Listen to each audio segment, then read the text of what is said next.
Umiiyak na nagkwento si Heart Evangelista, tungkol sa mga taong nagsasabing toxic siyang kasama at katrabaho. Walang binanggit na mga pangalan ang kapuso actress, pero ang paniwala ng mga netizens na nakapanood sa isa niyang YouTube vlog, kabilang dito ang dati niyang glam team. Hanggang ngayon kasi ay hindi pa rin mamatay-matay ang isyu sa pagitan ni Heart at ng dati niyang glam team na sina Justin Luis Soriano at Jack Aguilar.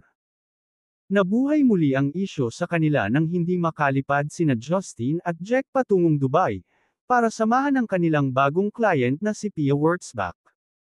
Hinihinala ng mga netizens na may kinalaman daw si Heart about this. Sa gitna ng isyung ito, nilagyan din ng mali siya ang Instagram post ni Heart last January 26. Ito yung photo ng libro ng American pastor-writer na si Louis Gio na may title na, "Don't Give the Enemy a Seat at Your Table," na nakalagay sa kanyang social erang bag. Kasunod nito, naglabas nga si Heart ng vlog last January 25 na kuha pa noong November 2023 sa Singapore, kung saan umattend ang fashion icon at aktres sa iba't ibang events. Dito nga makikitang umiiyak si Heart habang nagkukwento, tungkol sa pangnenega ng ilang taong dati niyang nakasama, at ang pagtawag sa kanya ng toxic. "Whenever I get problems, like personal problems, I couldn't even be in a bad mood, because they would make me feel like I'm so toxic. I mean, they would really make me feel like I'm so toxic. And so ngayon, kahit I try to be happy, I try, even if I have my own problems, I try to not be selfish.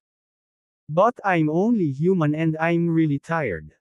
And at the same time, you feel like you're a bad person, so you deserve it. Because you feel like, because you're problematic, you're toxic to everybody," yung ganon, tuloy-tuloy na pagsusumbong ni Heart sa mga kasama niya sa vlog. Patuloy niya, "I mean, I'm trying to entertain na nga din kasi, yun yung way ko of getting over it. Overcompensating ako kasi alam ko, may problem ako personally. So ako, anong gusto niyong gawin ngayon? I really was going through tough times at the time. But di naman, it had nothing to do with them naman, lahat pa ng wifey ni Senador Chis Escudero." Dahil sa mga pangyayaring ito, nasabi rin ng kapuso star na kinailangan niyang baguhin ang kanyang personality at ilang pananaw sa buhay. "But because parang they paint you like you're such a bad person, so parang you're extra like, you know, parang you have to be extra perfect to people around you. And I mean it's so bad. That's why parang, even if it's before, of course, I was triggered because they made me think na competition ganyan, competition ganito. It's about like, they really destroyed my inner joy and how bubbly I was, how I was so carefree. And I'm still struggling because parang I wish I wouldn't have to see them. But parang dinumihan nila yung part ng area kung saan ako nagtatrabaho, nandyan sila. Na parang, of course, I'll get over it," sabi pa ni Heart na tuluyan ng napaiyak.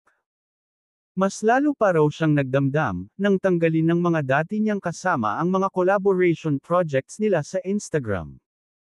Yung parang, "So pati ako, napapa-question ako, masama yata akong tao. Pati ba naman yun, galit na galit ka?